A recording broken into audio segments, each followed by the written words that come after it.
Bismillahirrahmanirrahim. Assalamualaikum warahmatullahi wabarakatuh.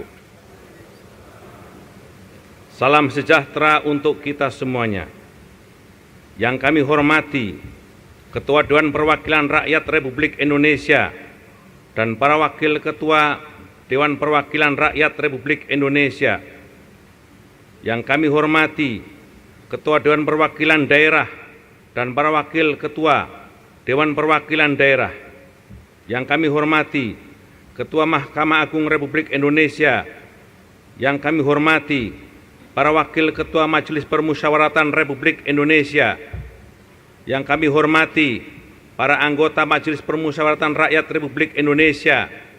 Yang kami hormati para insan pers, para wartawan dari berbagai macam media yang selalu senantiasa memberitakan berbagai macam kegiatan kita hari ini.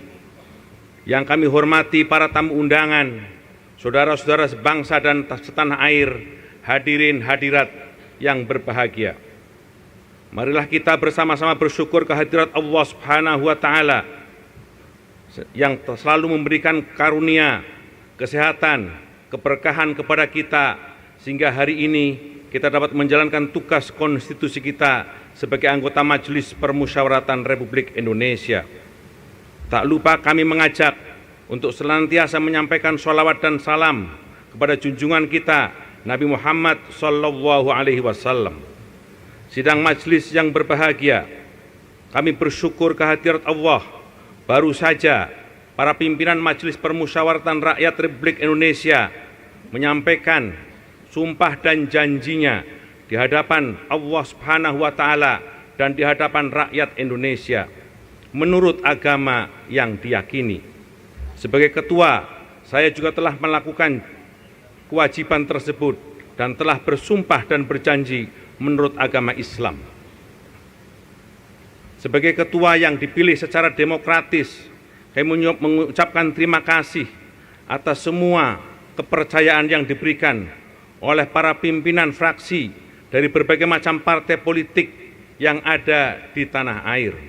Kami juga mengucapkan terima kasih kepada kelompok DPD yang mempercayakan kepada kami untuk menjadi ketua MPR pada periode yang akan datang.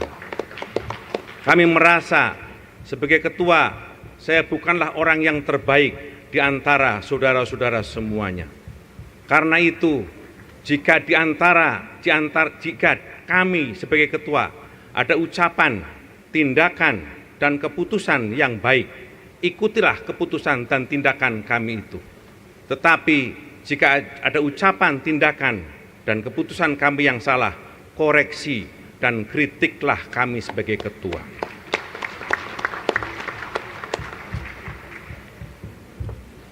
Atas nama pimpinan Majelis Permusyawaratan Rakyat masa jabatan 2024-2029, kami mengucapkan terima kasih kepada para anggota Majelis Permusyawaratan Rakyat atas kepercayaan yang luar biasa dan memberi amanah kepada kami untuk memimpin MPR 5 tahun yang akan datang. Pelaksanaan tugas pimpinan MPR yang akan datang tidaklah ringan. Kami memerlukan kerjasama di antara para pimpinan majelis, para pimpinan fraksi, dan para anggota yang terhormat. Karena itu, kami terus akan bekerja sama bersama-sama dengan para pimpinan, para wakil ketua, para pimpinan fraksi, dan para anggota pada masa-masa yang akan datang.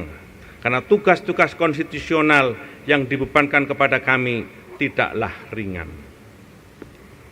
Kami juga mengajak seluruh anggota majelis dan segenap elemen bangsa untuk bersama-sama menjaga kepercayaan rakyat dengan merenungkan nilai-nilai yang sesungguhnya penting bagi kita. Yang saat ini saya ingin mengajak semua untuk kembali kepada prinsip moral, yakni agar kita selalu menjaga hidup sederhana, tidak berlebihan, dan berpegang teguh kepada konstitusi yang berlaku. Hidup sederhana bukanlah berarti kita mengabaikan kemajuan atau menghindari pencapaian. Justru hidup sederhana mengajarkan kita untuk menghargai apa yang telah kita miliki, memperkuat hubungan sesama, dan menjaga lingkungan di sekitar kita. Dengan hidup sederhana, kita lebih fokus pada hal-hal yang benar-benar penting seperti keluarga, persahabatan, dan berkontribusi pada nilai positif yang hidup di masyarakat.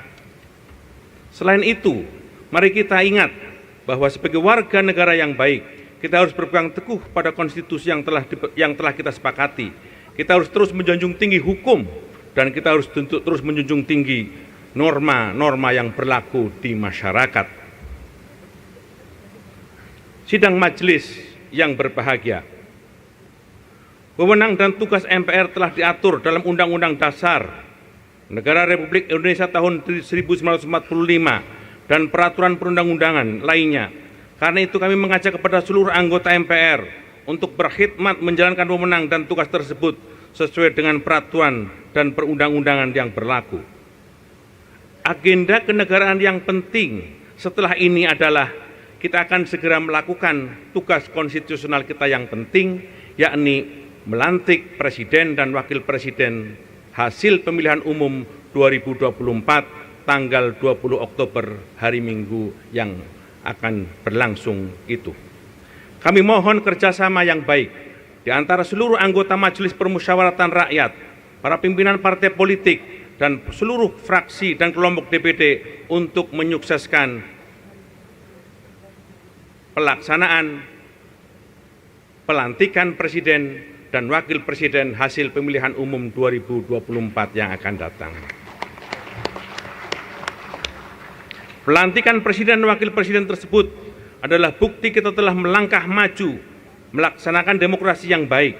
Kita bangga bahwa demokrasi yang kita laksanakan di Indonesia adalah demokrasi Pancasila, yakni demokrasi yang beruh kebangsaan, yang memuliakan, merawat keberagaman dan membangun persatuan dalam keberagaman dan perbedaan, serta mewujudkan impian kebersamaan dalam rumah besar Indonesia, rumah besar Pancasila. Inilah yang harus terus kita jaga pada masa-masa yang akan datang, dan MPR memiliki tugas itu.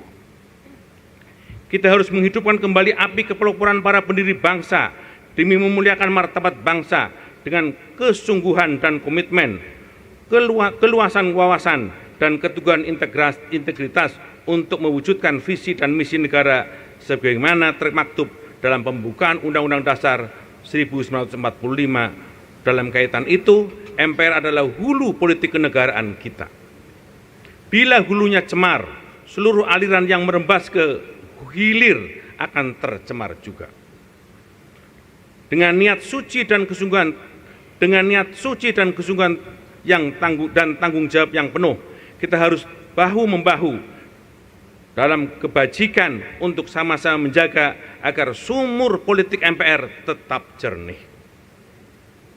Sidang majelis yang berbahagia, agenda penting MPR lainnya adalah menindaklanjuti rekomendasi MPR masa bakti 2019-2024 sebagaimana tertuang dalam keputusan MPR nomor 3 MPR 2024 yang merupakan rekomendasi yang diberikan kepada kita.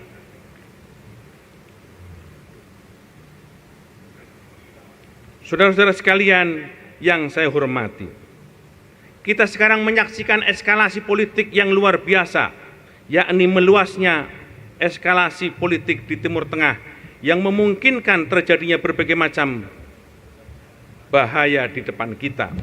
Karena itu, dari mimbar yang terhormat ini, atas nama Majelis Permusyawaratan Rakyat Republik Indonesia, atas nama bangsa Indonesia dan rakyat Indonesia, kami mohon dengan hormat agar pemerintah Republik Indonesia menggunakan pengaruhnya untuk mencegah agar eskalasi tersebut tidak meluas dan tidak sampai merembat kemana-mana. Meskipun kita harus mencegah terjadinya peperangan yang luas di satu sisi, tetapi di sisi lain kita juga harus tetap memperjuangkan kemerdekaan Palestina sebagai sebuah komitmen yang tetap kita junjung tinggi.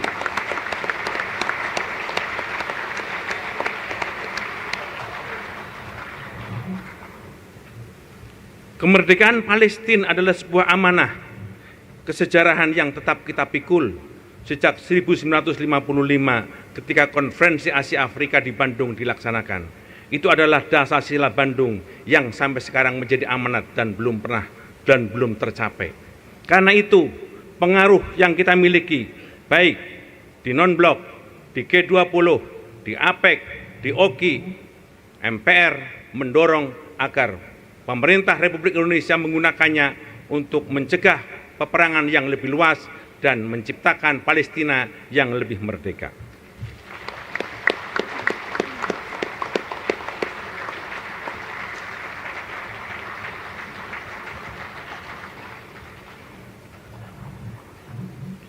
Saya mengajak semua elemen masyarakat, termasuk media, lembaga swadaya masyarakat, akademisi, untuk bersinergi dalam menyuarakan kepentingan rakyat Palestina. Kita harus berkolaborasi untuk memastikan bahwa suara mereka didengar dan diperjuangkan, mendapatkan dukungan internasional yang kuat.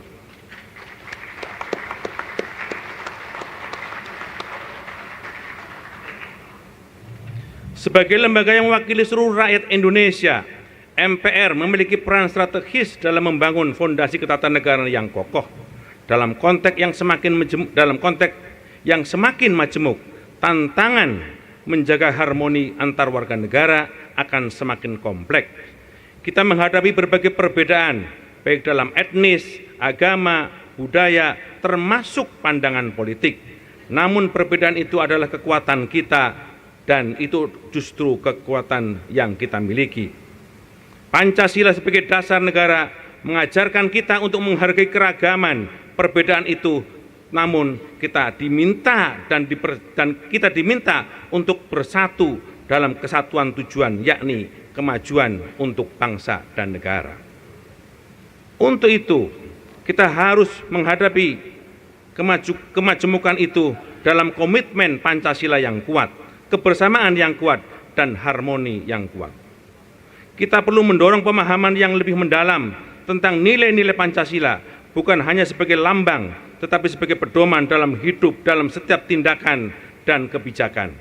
Dalam hal ini, MPR harus menjadi garda terdepan dalam memberikan pemahaman kepada masyarakat tentang pentingnya Pancasila dan mengintegrasikan ke dalam kehidupan sehari-hari.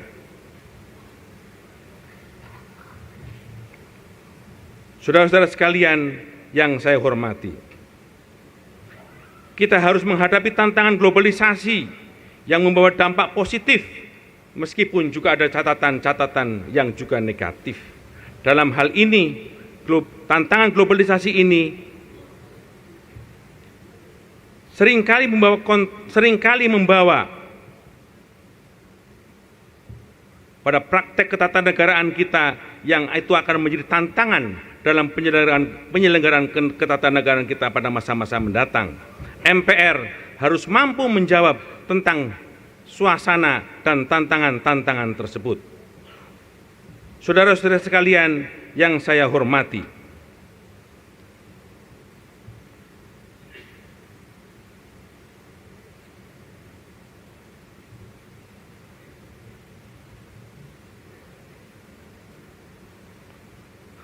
MPR harus terus menjaga konstitusi kita.